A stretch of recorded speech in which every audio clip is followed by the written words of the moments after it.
And it's Ken Kreitzer for Cam Vets Media. We cover cadets, midshipmen, the military, and veterans proudly since 2008. And it's the Army football huddle, and it is LSU week. Yeah, those guys in Louisiana, the Tigers and Death Valley, Army will play at on Saturday night. 102,000 people expected at the game. Something that Army has looked forward to since they booked it on their schedule some number of years ago. Another chance to play in one of the cathedrals of college football. So to discuss it, very glad to have with us from Florida, Richard Miller, our producer director. Hi, Ken. Looking forward to the huddle and looking forward to Saturday's game. Yeah. Okay. Richard, look up what TV network it's going to be on while you have a second. Let's see. Well, you can tell us later, but just check on that if you would. Thank you. Sure. And Jack McGurk from Pelham, he'll be tracking Navy and Air Force for us. How are you, Jack? Doing pretty well. Happy to be here. Good thing Army's on the road, or else they would have had 3 straight Saturdays with lots of rain up at Mikey Stadium. Is it going to rain again this Saturday? Yeah. Oh gosh, thank God. I've heard the forecast down in Baton Rouge is for a clear, cool day, which will be appreciated. Even the week we went up to Syracuse, it rained up there. I mean, it poured rain that day.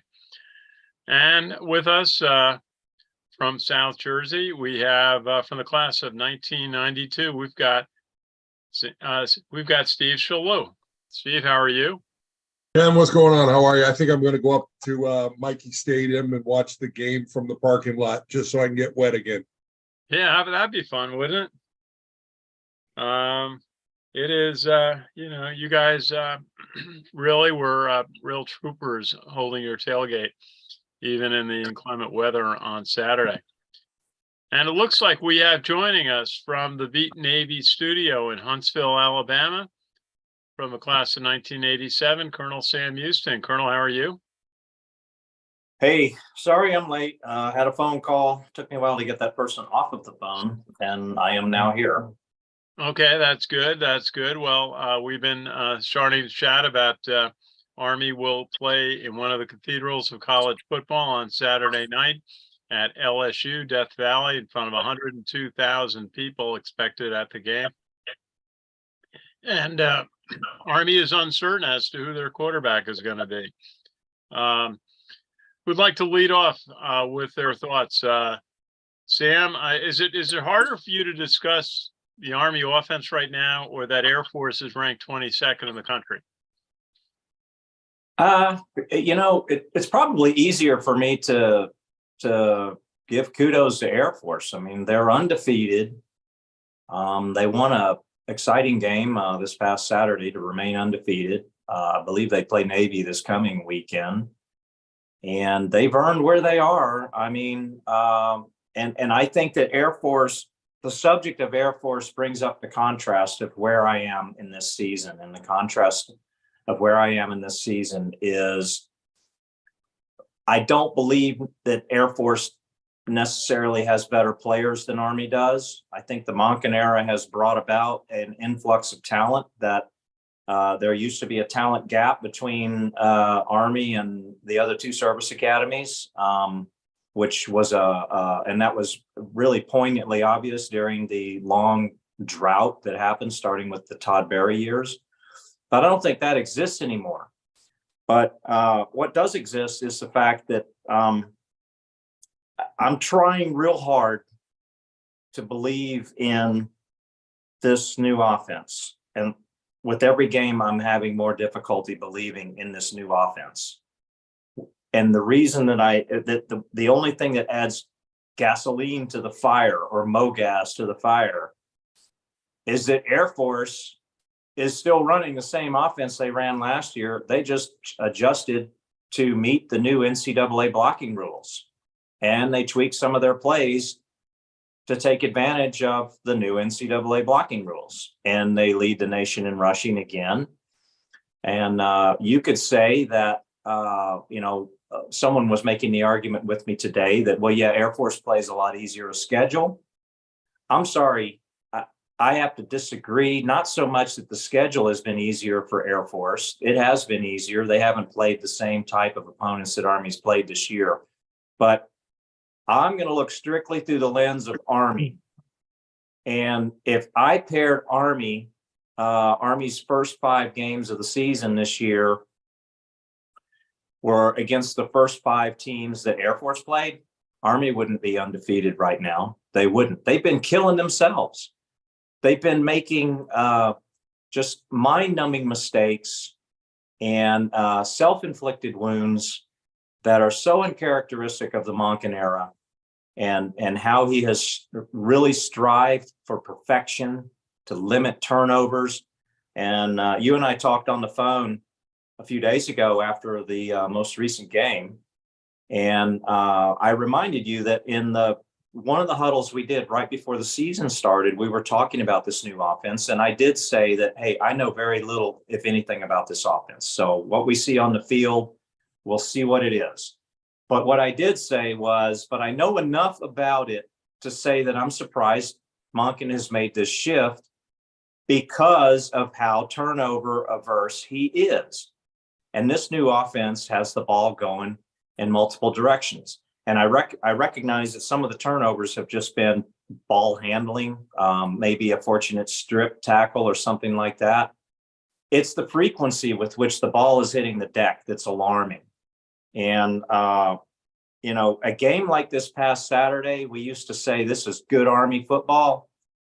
No, it wasn't good Army football. It was terrible Army football with this new offense the previous week as well. So, yeah, kudos to Air Force for being ranked where they are. I'm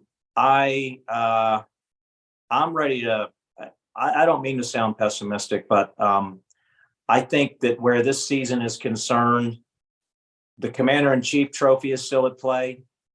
I think there's still time to right the ship, but I really think that righting the ship right now, where the offense is concerned, is especially going to be requiring an adjustment on the offense to go back to some of the triple option that we were running last year and start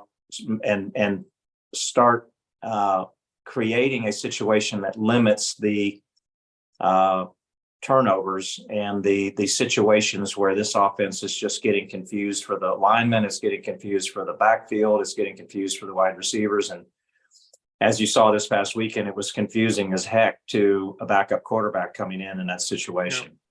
Yeah. Well, let's let Steve Shalou offer his insight. Yeah, we looked at definitely looked at Nemec on offense, and I just don't think that they're comfortable yet enough. And when you're not comfortable and you're thinking instead of reacting and playing and doing the things that you need to do, then that's when you make some errors. And I think that's where, some of the turnovers and other things that we're doing are coming out. So I thought we'd be further along than we are right now. And I really thought we had a heck of a shot against Troy, but we had, the weather played a factor into it also. All of those things. It was to not quote and be banal or trite. It was the perfect storm, right, for that weekend, just with everything that was going on. And I've always been a proponent of being under center because we're on the attack better than we are from 5 yards. And I always ask the question about what are we going to do for 3rd and 2, and I still have those questions. The concerning portion of it, getting back under center with a freshman center who was never a center before, is a whole other ball game. It's a whole other thing, and it's not insignificant because he's never had a pair of feet right next to his feet when he snaps and takes that first step, and not stepping on the quarterback's feet.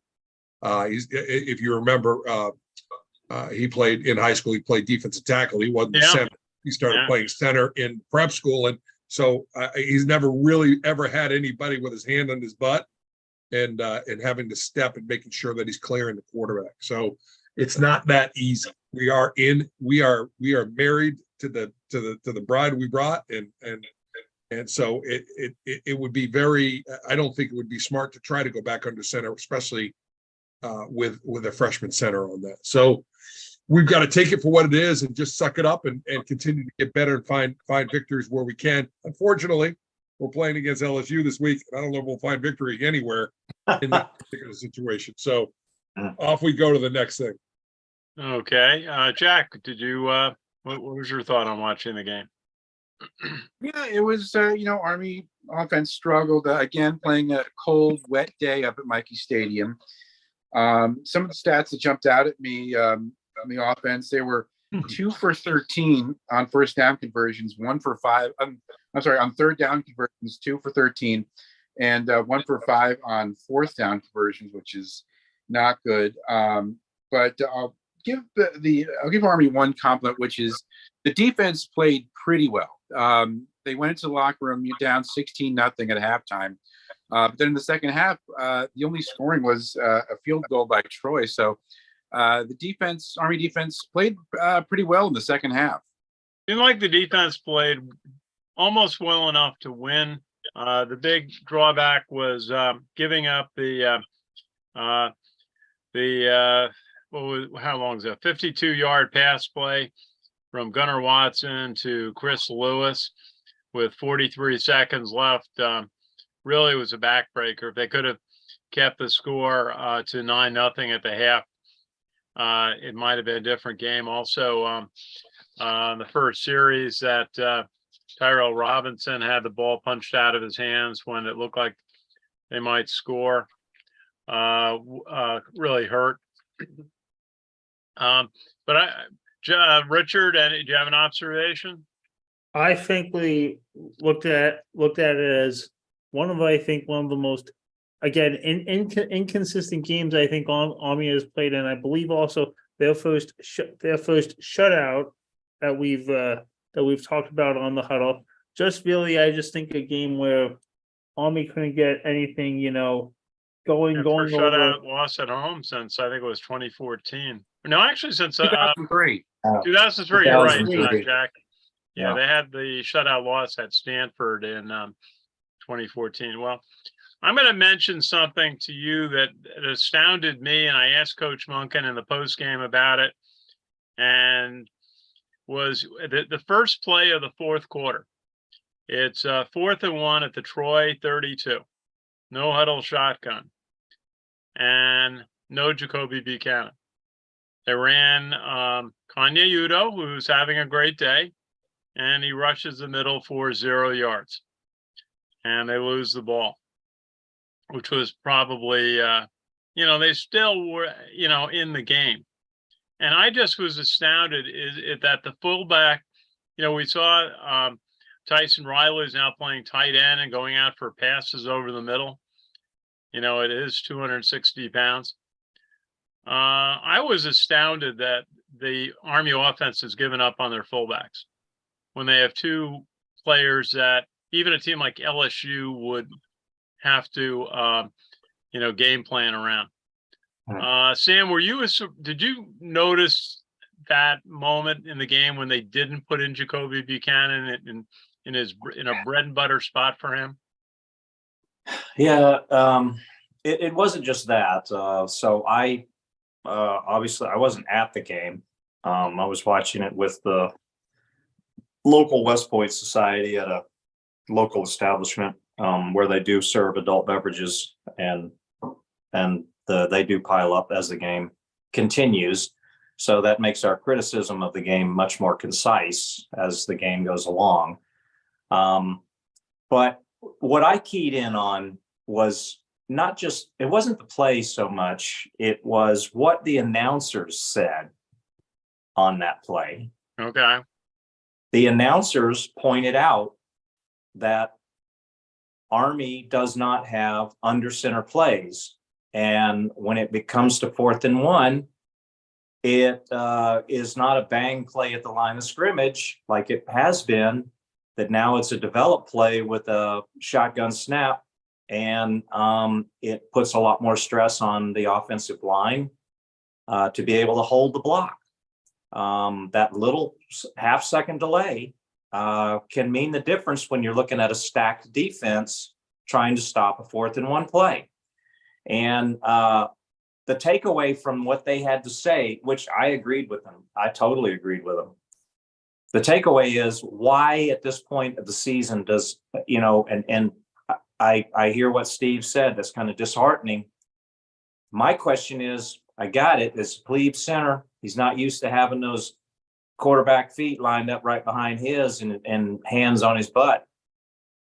But why at this point of the season does Army not have under center plays for short yardage? Why do they not have a jumbo set for short yardage plays? Why do they not have a play where they can run a quarterback sneak, with the fullback running up and giving the assist from behind, especially when you have, and I realized the plebe quarterback was in on that play. But when you have a quarterback like Bryson Daly, who's a bruiser, guy's like 215 pounds, man. He's not a diminutive person, and he runs with passion and very hard. I would like to see him get up under center every now and then on short yardage plays and give us a better opportunity when the game's on the line. So yeah, that's my thought about it. And I did want to add one thing to the previous question you had asked me when I was talking for, just real quick. This is something I just told you on the phone. In my observation of the offense so far, I'm not saying the offense doesn't work. And at Nebraska Kearney, maybe it was running up ungodly yards and ungodly points. But at a Division II school like Nebraska Kearney, the talent differential of the opposition was probably on par with the other teams. I honestly, I don't want to keep coming to this conclusion, but I am coming to the conclusion that Army just does not have the type of talent parity that Nebraska Kearney might have had with their opposition to run this offense effectively, consistently for 4 quarters every game at the FBS level, especially when you're talking about the level of competition that Army's been having to face this season. Yeah, I guess the other question, where we look at some of the other games, is Champ Harris went in when Bryson Daly was hurt. I understand it was kind of a recent elevation on the depth chart to the number 2 spot. In the spring game last year, Dwayne Coleman, I thought, played well. It seemed like he had a chance to earn the starting job even. And in the August practices, the other freshman, Larry Robinson, seemed to show poise, seemed to be ahead of Champ Harris. But the coaches said that basically Champ Harris had emerged out of the fall practices as a number 2. They think he's got a lot of talent, but as Coach Munkin was saying, a year ago, he was playing high-level high school football in South Florida, and he didn't go to the prep school. He was what you call a true freshman. And what was your what was your thought, Sam, on Champ Harris, of what you've seen? I don't think that you can give a adequate assessment of him based on the Troy game. He got thrust into the spotlight, and he definitely seemed to be suffering a little bit from the butterflies, and I just can't fault the guy for some of the things that happened after he came in and started taking the snaps after Bryson Daly went down. So one game and his performance and backup is not a really good indicator of what he may mean for Army football moving forward, and how effective a quarterback he may be running that offense or another offense. It just was a really unfortunate moment for him to get thrust into the spotlight the way he did against a Troy defense that was very hungry. And by the way, I did want to point out that in 2 seasons of Army playing Troy, Army scored 9 points. I know there was a Quinn Moretzky field goal last year that was wide left, I think, or wide right, one or the other at the end of the game that would have won it. But the defense has really played well enough to beat Troy 2 years in a row. And unfortunately, on the offensive side of the ball, we just have not gotten it done against those boys from South Alabama. Yeah, I tried to make that case to Coach Monken in the post game on Saturday that that the defense really had stopped quite a number of third down plays. Looking at Troy on their third down conversions, they were only 4 of 13, and they were 0 for 2 on fourth down, and they had been forced into kicking 3 field goals, actually 4 on the day, and 1 touchdown. I mean, the 1 touchdown was really the big setback on the game. But Coach Monken came back at me and said, they had 222 yards rushing and they passed for 227. 10 of 21, and was critical of the defense in the post game. They anyone agree?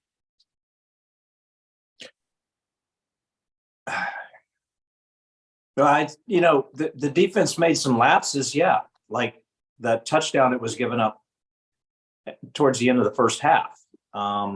Troy scored, I think, 10 points in the last minute of the first half, if I'm remembering correctly.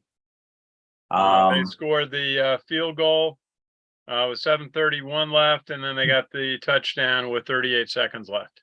Okay, then they scored that touchdown with in the last minute of the game. So, but then they had another. They got the ball back after that, right? Yeah, and they got another field goal attempt, which they missed. They missed that one. Okay, so they had an opportunity for 10 points in the last minute of the game. So yeah, there was the defense made some lapses, and I did not go back and look at the stats of this game, but I think that Troy probably owned the time of possession, and Troy, for the most part, kept the ball on the ground. Their running back was a real stud. He's the leading rusher in the nation coming into the game, and you can't have the defense. There's a psychological effect. Some people will say this is not the case, but I'm here to tell you that when you go out on defense and you do your job and you give the offense the opportunity and the offense squanders it and you're back out on the field, and you give the offense another opportunity and the offense squanders it and you go back on the field, it gets in your head, man. And it's very disheartening. And so the formula that Monken has generated for success at Army football is created through stopping the run on defense, number one, and owning time of possession, number two, and limiting turnovers and penalties on both sides of the ball. Yeah. And that formula has been successful, very much so. But that formula has not been on display this season. And so for the defense, defense held them to 19 points. As Jack McGurk pointed out, they only, Troy only scored a field goal in the second half. And, when the offense on Army side was really just botching up everything. And the fact that the defense, tenaciously held on and limited Troy to just 3 more points. I mean, that game really could have been a blowout. If they just scored 16 points in the second half, you're talking about a 32-0 shutout. So the offense did not do their part of the defensive equation, which is time of possession and limiting turnovers. They didn't do that. Steve, you look like you're ready to jump in. I hope so. A couple things that Sam said that kind of jumped out at me. I mean, if you think about the Nebraska Kearney quarterback last year, TJ Davis, he would have started at Army, right? And he was playing, for Nebraska Kearney against, that type of opponent. So, and if we look at, if we go back in time and look at Malcolm Perry, the quarterback that played for Navy, who they run the same offense as they've done for the last couple of years, and the offense looked anemic, but because the quarterback was so much better an athlete than most of the teams that they were playing against, he elevated that game. So, the quarterback has a lot to do with it. Now, I'm not taking anything away from our quarterbacks, but they're not game elevators. They are game managers. They're gamers. They get out there and they'll stick their nose out there and do those things. But I don't think that's conducive with this offense. That's conducive with a power running game. That's why, listen, I keep talking about it, so I'm blue in the face, and I guess I missed my calling as a head coach, but that's why an offense like the Delaware Wing T is more suited for what we do than this offense, because it's between the tackles, it's angles, it's trap blocking, it's attack, and then you can do the option off of that. You can do the toss sweep. You can do some other things off of that. But we've lost a little bit of that attack identity with where we are on that. And listen, the offense, it really starts with the offensive line, and that's going to set the tempo for time of possession. It's going to set the tempo for the offense, and if they've got confidence in you that you're going to get 4 to 5 yards in the first down, then they're not going to throw the ball in first down because you want to stay on schedule. But too many times we're not getting that first down, and we're not giving the defensive time to rest. And to Sam's point, they get a little bit frustrated. The defense can only do so much. And listen, quite frankly, we're not super talented on defense this year. We really are not. Our middle linebackers are serviceable, but they're not the names that we've had in the past. We don't really have that rallying guy, the Broughtons of the world. We don't have them that's bringing that team together and inspiring them to great heights. They're all doing well, but they're not doing phenomenally. So it's a year at which, maybe this was a burn year for us. Until we got this offense under our belt, we got some of the recruits, and I'm hearing that we're recruiting better because of this offense. And maybe next year we're going to start thinking about better players and doing better things with that. But this year is tough. I mean, it's gonna get tougher from here on out. Well, let's go to Jack McGurk. Jack, tell us a little bit about Navy and Air Force. Alrighty, well, Navy improved. They're now 3-3, overall 2-2 in the AAC. They had a 14-0 win over Charlotte. Navy had 265 yards total offense, 173 rushing, 92 passing. Now, Ty Labatai left the game early. He left the game after Navy's first possession with a rib injury, and freshman quarterback Braxton Woodson took over. You might remember the previous game, Navy quarterback Blake Horvath left that game with a thumb injury and is out indefinitely. So Navy now losing a second quarterback to injury. But both these teams were scoreless in the first half. Navy came up with the first score of the game on a 69-yard touchdown pass from Braxton Woodson to Eli Heidenreich early in the third quarter. Alex Texa led the Navy with 75 yards rushing, including a 62-yard touchdown run early in the fourth quarter. Navy defense had a pretty good game, holding Charlotte to 265 yards total offense. They broke up six passes, 7 tackles for loss, 4 sacks, 2 interceptions, and also a fumble recovery. Senior linebacker Will Harbert led Navy with 11 tackles. Junior defensive back Mbidi Williams had 9 tackles for the second consecutive game, and junior quarterback Deshaun Peel had a career high 8 tackles. So nice game for the Navy defense, and they're of course going to be hosting Air Force on Saturday. Air Force, on the other hand, nationally ranked number 22 Air Force, improved to 6-0 with a 34-27 win over Wyoming. Falcons had 414 yards total offense, 356 rushing. Quarterback Zach Larrier led the team with 111 yards rushing, including a 1-yard carry for a touchdown in the third quarter. John Eldridge III rushed for 65 yards, including a 58-yard touchdown with 2:17 left in the game. That was the game-winning touchdown there. He also caught a 17-yard touchdown pass in the second quarter. Wyoming had a 14-0 lead in the first quarter before Owen, one of the big guys, running backs, came up with a 15-yard touchdown run. 3:33 left in the with a 15-yard touchdown run in the quarter for the Falcons. Wyoming had a 21-17 lead at halftime. Falcons took the lead on the Zach Leary touchdown in the third quarter, followed by a 43-yard field goal by Matthew DePore in the fourth. Zach Leary actually left the game with a knee injury in the fourth quarter. Jensen Jones took over.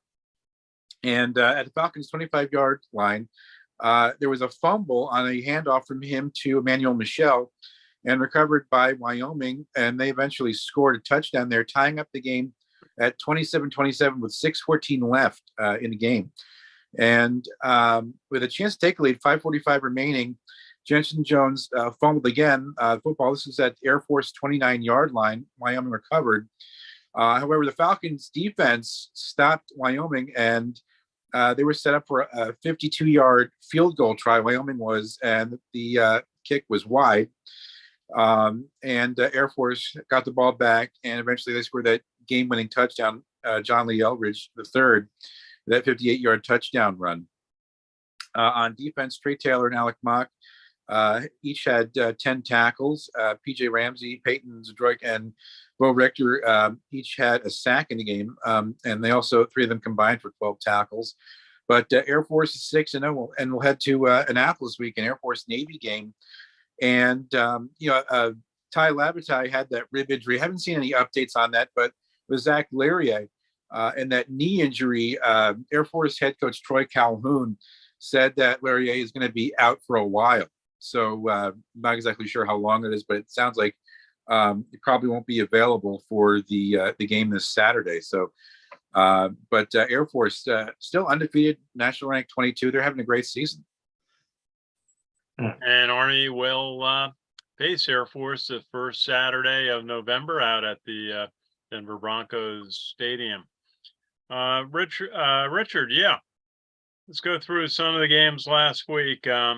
Were you surprised that Vanderbilt stayed with Georgia 37-20?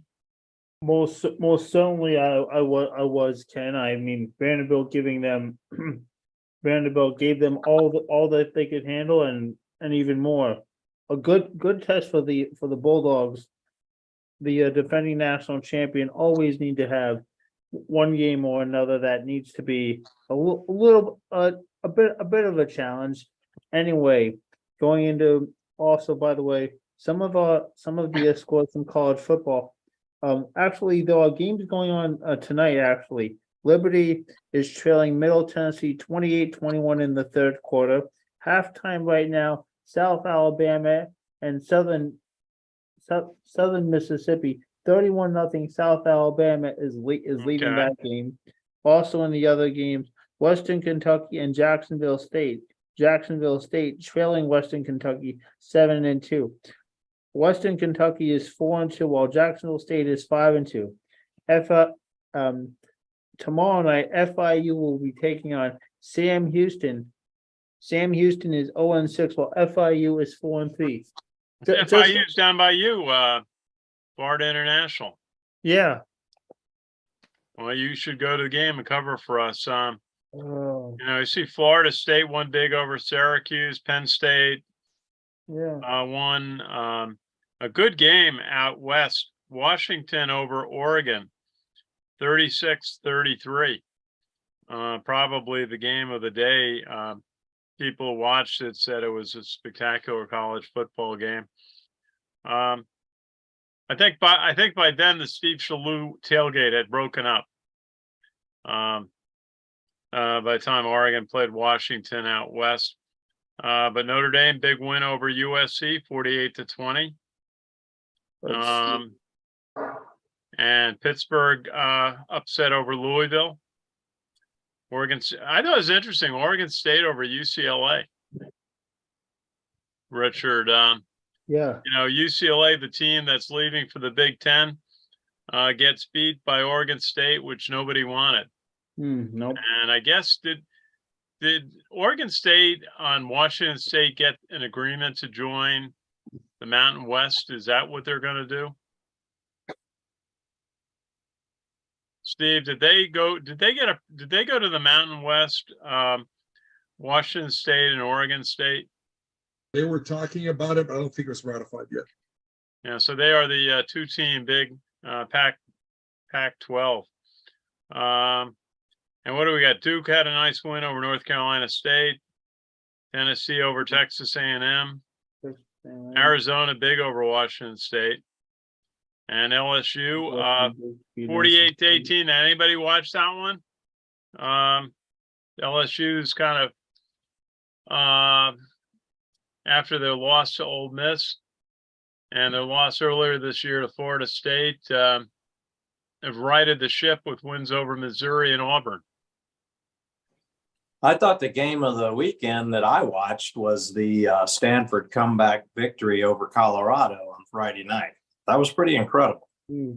Really? Okay. 29 up 29-0 at halftime and lost in double overtime. Well, that sounds like Colorado got a little bit too confident in that game. But yeah, that is remarkable. Where did they play that game? Colorado. So Colorado let that happen to themselves at home. Yes, they did. There were a lot of sad fans in that stadium. Yeah, that's surprising. Anything else stand out to you, Richard? Oh, let's see what else stands out. Pretty much nothing else. Oh, Ohio State defeating Purdue. Ohio State's now 6-0 on the season. Michigan all over Indiana, 52-7. Michigan is 7-0. Indiana is 2-4 on the season. Alabama is 6-1, defeating Arkansas, which is 2-5, 24-21. That's pretty much. And also, I think they have recently. I think they have right now the latest college football 25 rankings. You want me to go through that, Ken? Well, tell us where is just tell us where LSU is and Air Force. Oh, Air Force is number 22nd. They're 6-0 on the season, and the LSU Tigers. The LSU Tigers are number 19. They're 5-2. Okay, and just looking at Army's possible future conference, Tulane really resurrecting their program, 31-21 over Memphis. North Texas with a win over Temple. Steve, what's happened at Temple? Their program is declining. I know they're trying to build a new stadium there. But they lose big.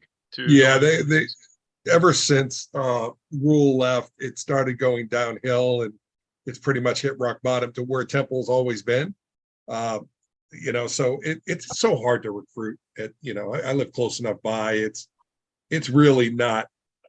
It's not a great place to go visit. There's no campus feel. It's an inner city type situation, and it's really not in a good part of town. Yeah. And South Florida, 56-14, Florida Atlantic beat them.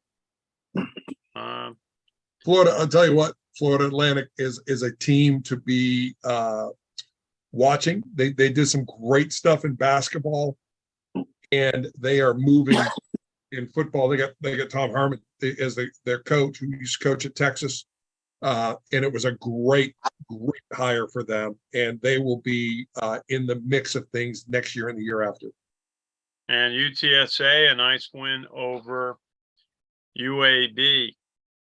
So it's interesting, Steve. Some of these schools in the Sun Belt, and I would kind of put Florida Atlantic, similar type of school to Coastal Carolina and Troy, that have really been able to elevate their programs to be, kind of in the top 40-ish. And, not being in the Power Five, not being, well-established, relatively new programs, and they're finding success. Is there any common denominator there? Yeah, I think there is. And I think the portal has a lot to do with it.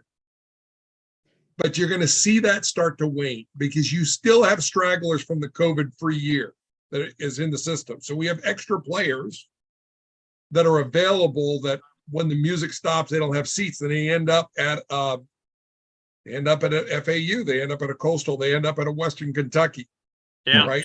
Those type of things where they thought that they were going to go from they're going to go from a a Georgia to another SEC powerhouse, and they end up at Western Kentucky because the music stopped and they need somewhere to get a scholarship. So we have an extra year of players still in the system.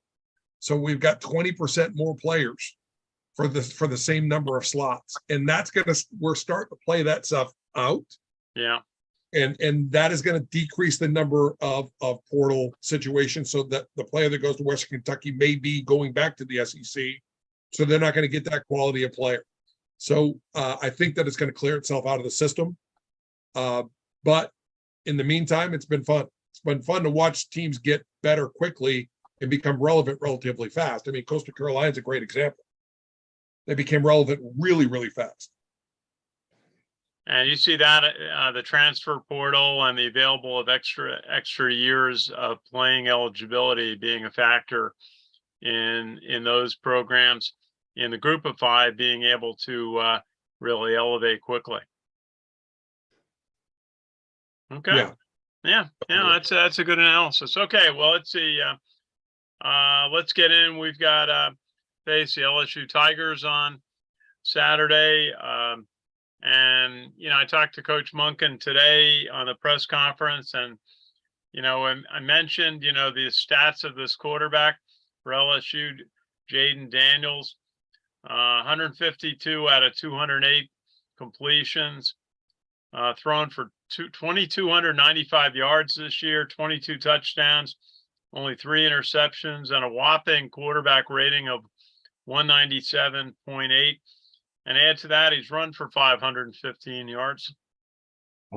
Is this one of the best quarterbacks in the country? Sam, you're shaking your head, saying probably not. I mean, I don't know. It's. I guess you could say he's one of the premier quarterbacks of the SEC. I guess by default, that would make him one of the premier quarterbacks of the country, simply because the SEC is pretty much the dominant conference in college football. There are several quarterbacks right now that are having really good seasons, but this particular young man is having a great season for LSU, and he's on board with Kelly's system that they've got going on there, which you see improvement every week. It's pretty scary to think that we're going to play LSU at Tiger Stadium, given the fact that just this past Saturday night, LSU absolutely dismantled Auburn at Tiger Stadium. They just absolutely dismantled Auburn, and it was ugly. You put Auburn and Army side by side, and I'm not talking about the Poulon Weed Eater Independence Bowl in 1996. I'm talking about this season. You put Auburn and Army side by side. There's definitely a huge gap between the talent level of those two teams. So to see, the type of game that this quarterback had and the type of game that LSU had against an arch rival like Auburn in Tiger Stadium, and this is the den with which we're going to be thrust into. And the defense is really going to have their hands full with this quarterback. Okay. And they have a running back, Logan Diggs, 585 yards, 5.9 yards a carry, 5 touchdowns. And a terrific receiver, Malik Neighbors, 52 catches for 860 yards, 16 and a half yards a catch, 7 touchdowns. And the stat they mentioned today is, I think Coach Munkin said this, is they've got 6 consecutive games with over 500 yards of offense. So that's, I guess, their whole season so far. They've had, even in the games they lost to Ole Miss, they lost that 55-49, and they lost to Florida State 45-24. So if anything, they are a tad suspect on defense. They've got a couple of linebackers. They said one of their top linebackers, Mekhi Wingo, may be out.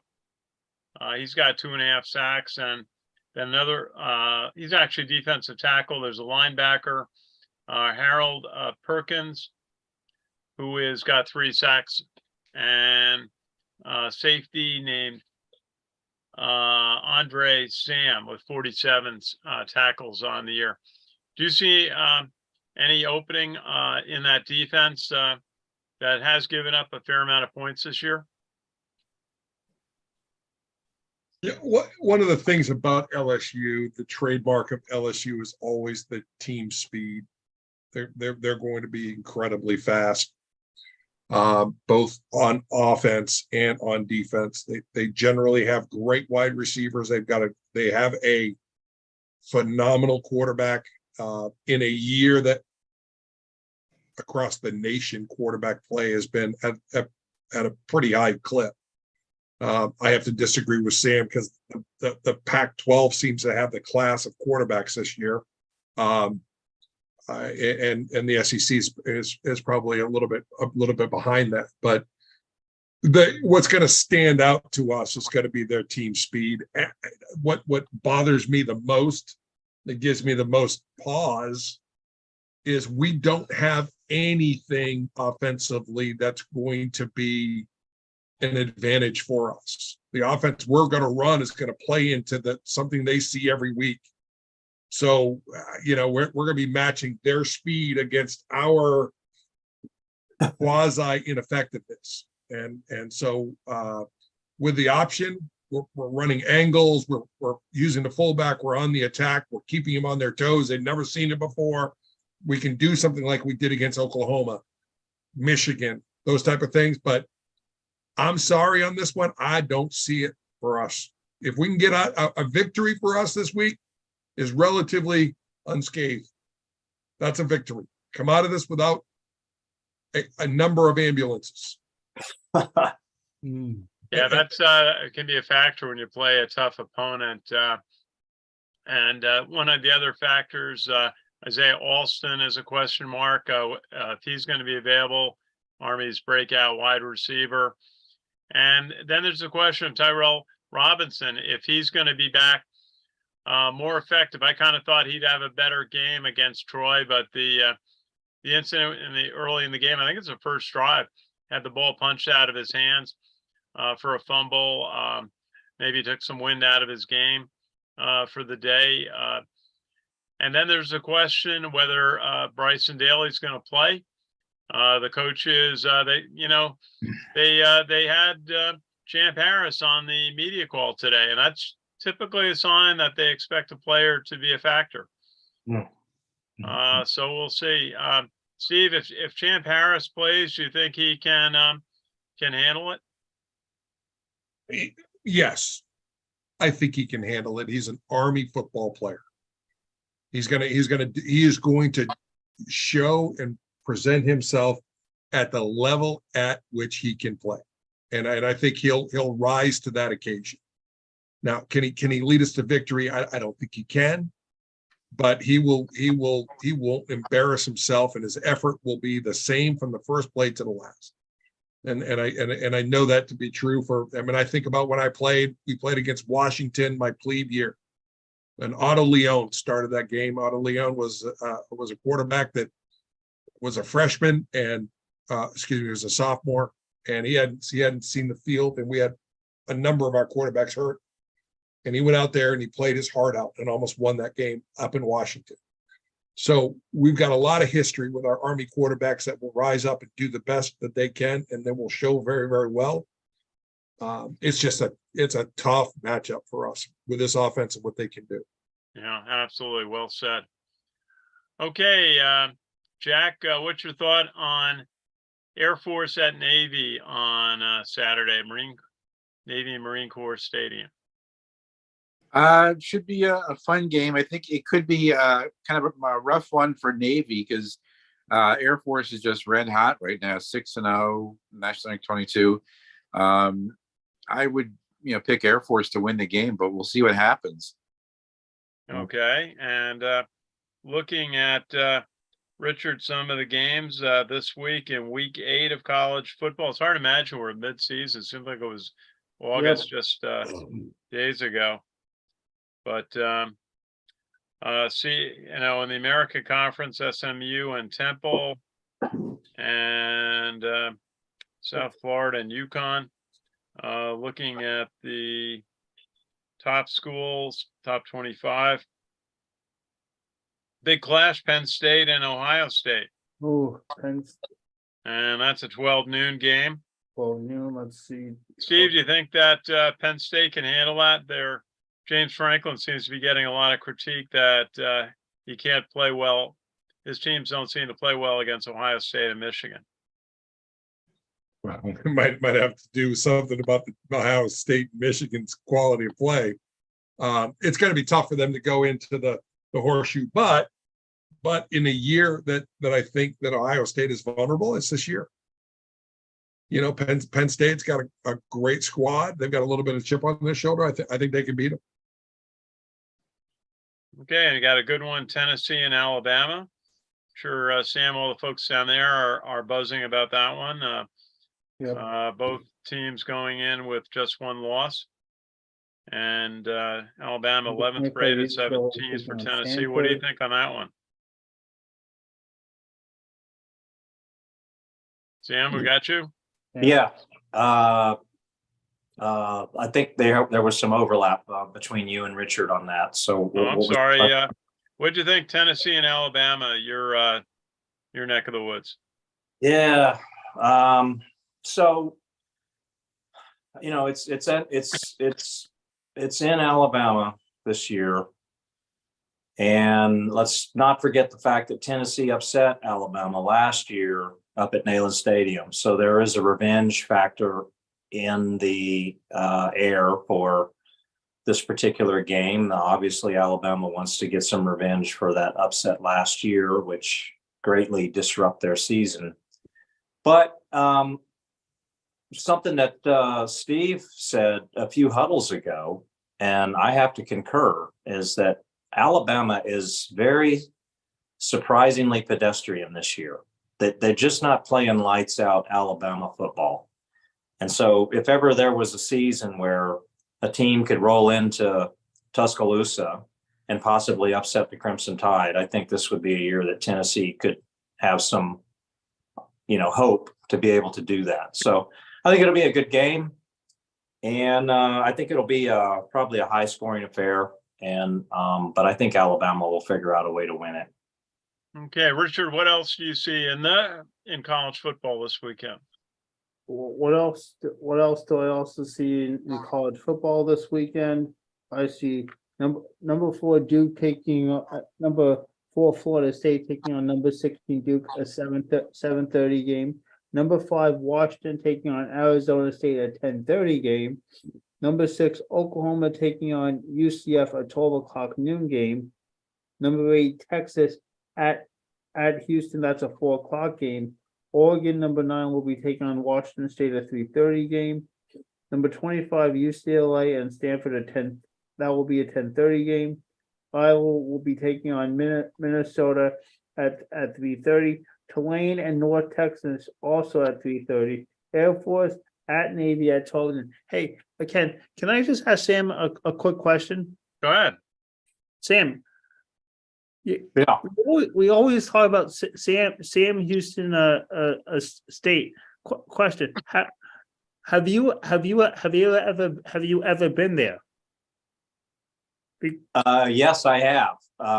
It's in Nacogdoches, Texas, and I was there I played when I was at Fort Polk. I played on the Fort Polk rugby team. Oh. And we played in a rugby tournament there in Nacogdoches at Sam Houston State University. So, there you go. Yeah. Cool. Hey, what? I was just looking. I didn't see Nebraska in the top 25, and I was wondering where they were. And they're 3-3, playing Northwestern, but also 3-3. And how Nebraska is continuing to struggle. And even, you look at Michigan State, 2-4, they're struggling in the Big Ten. And as these conferences get bigger, you're going to see, it seems like you're going to see the teams that are going to be the winners and some that are going to be the losers in some of the conferences. You look at Central Florida going into the Big 12. And are they going to stay competitive there? We shall see. Okay, let's get set to wrap up. And I think this is one week where we may not all pick Army to win, as we might like to. But let's go through it. I think a lot of it is going to be how Army's defense can hold LSU. But Richard, let's start with you. What do you think is going to happen, Army and LSU on Saturday? I can see. I think LSU is going to win by at least 2 touchdowns. It's going to be 31-17. LSU is going to run the ball later in the game to run out the clock. LSU is going to win. As much as I like Army, I'm not confident about this game from an Army perspective. I think LSU can come in and give them a good game, and LSU is going to come out on top. 31-17. Okay, that's a fair score. Jack, what do you think? I'm thinking along the same lines as Richard. I'm going to say 35-14 LSU. But if it makes Army fans feel a little bit better, I think Navy might have a tough loss this weekend on Saturday. Granted, it's the Air Force of all schools. So, but I think LSU is going to win this one. Yeah, we'll see. I mean, it would be interesting if Navy could pull off that win. As far as the Commander-in-Chief competition. Okay, let's go to Steve Shalou. What's your thought? It'll be a tough week. I'm gonna say, here's the game inside the game, right? LSU was ranked in the top 5 going into the season, right? Kelly is a rather spiteful and fiery coach, and he still has the opportunity to win the SEC West and play in the SEC championship game and make a bid that if they can rally and go and beat Georgia, that they would be the representative for the national championship Final Four with 2 wins, because they can win out. After they play us, they got a bye week and then they play Alabama. So he from here on out, he knows that his body of work is going to be watched. So his foot's going to be on the gas this weekend, no matter what, because he cannot take a 28-24 type ball game against an Army team as it looks to the rest of to the voters for him to go to the national championship. So I think it's going to be a 52-7 type game. Well, it may be uncomfortable to watch, but the logic is there as LSU is looking at getting into the national championship playoff. Do you think it'd be different if it is next year? It's the 18 playoff was approved for next year? I think it goes to 12 teams next year. Go to 12 teams. Okay, that would be a difference because then you'd have more teams in it. But LSU's got to make a very strong case, given they have 2 losses already, and to get into the national playoff. Okay, Sam, what do you think? Yeah. Before I give the LSU Army, I'm just going to mention the Air Force Navy game, and I honestly, I've got a kind of a spidey sense about this game. And what I mean by that is this game is going to be a game to watch if you can get around a TV and watch it. Navy's defense has really been improving this year, and they just pitched a shutout, and they've been very opportunistic about forcing turnovers. These are some alarming things to take note of, knowing that Navy is always looming on our schedule. And I think that if Air Force does not go in and play their A game, they may roll in and find themselves in a real dogfight in Annapolis this weekend, where it comes down to the end to see who wins this game. And and if my prediction is true, this does not bode well for Army for either game. So we'll see. I'm still thinking Air Force is going to win the game, but I'm just here to tell you that I don't think that it's going to be a cakewalk for the Zoomies. I really don't. I think the Squids are really going to make it difficult this Saturday.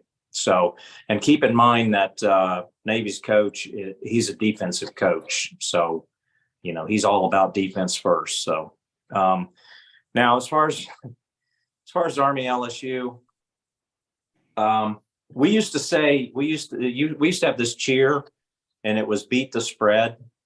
So the last spread I saw was, I think Army's like a 30-point underdog. Mm-hmm. I would just love to see Army beat the spread, and as Steve said, walk away without any, lingering injuries or anything like that, so that we can regroup and go on to the next game. There is just no path that I see to a victory in this particular game. If we are expecting a game like Army Oklahoma a few years ago, or the Army Michigan game, if we're expecting anything like that, where it's going to go into overtime, it's not going to happen this time. We're not going to win the time of possession. We're not going to win the game. In all of the huddles that we've done, I don't think there's ever been a game that we lined up against an opponent where I just flat out say, nah, we ain't going to win it. I'll be at the game, and I just hope Army beats the spread. But,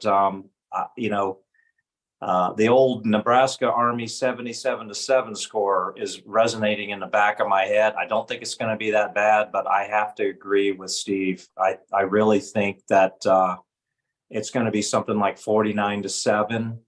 And Army's touchdown probably is going to be a late gimme to avert another 4 quarters of getting shut out. So if you're an Army fan, you're going to be at LSU. I'm going to be there. I'll be at the West Point Society tailgate. I've also got a bunch of other friends in Louisiana who are in Baton Rouge who are going to be at the game and tailgating. So I'm going to be making my rounds, and I've been to Tiger Stadium before for many games, and I'm telling you, it's a real spectacle. The tailgates are off the charts.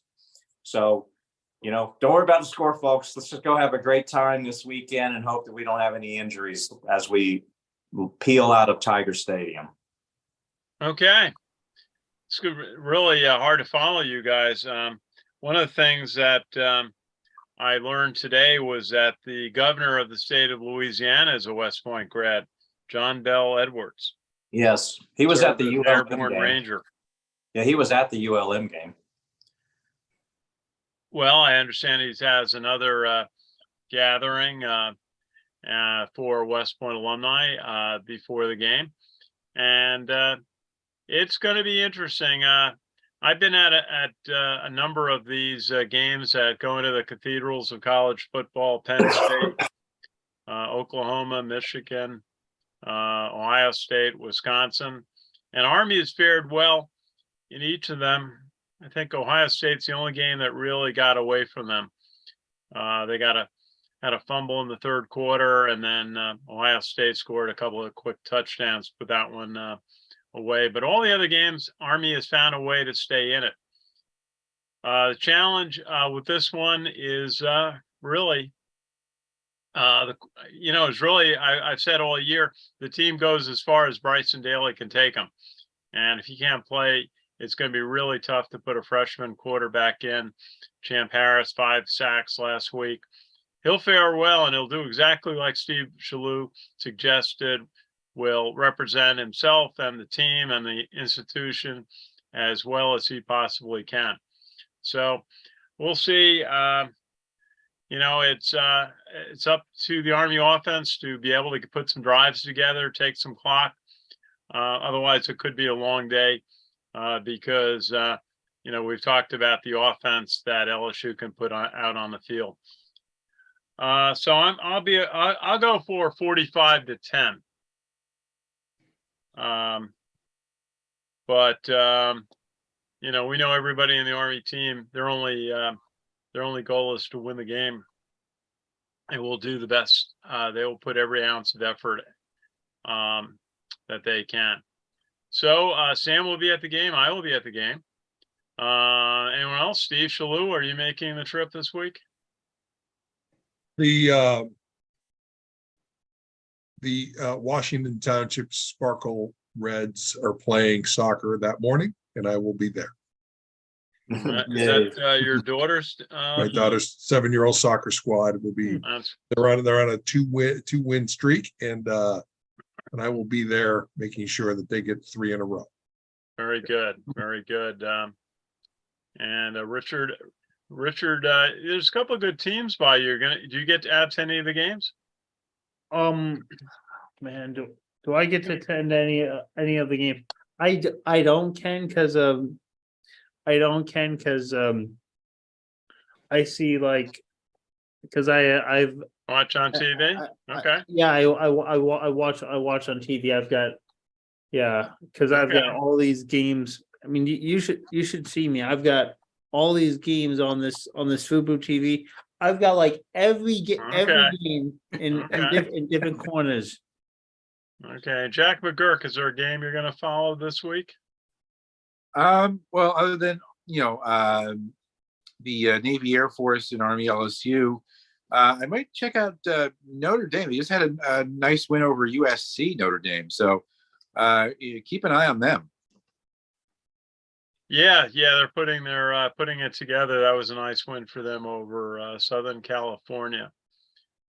Okay, well, it was a good episode of the Army Football Huddle. Army will travel to Louisiana State University, one of the cathedrals of college football, and take on the Tigers. And it will be a night to remember. 102,000 people expected at the game on a Saturday night in Baton Rouge.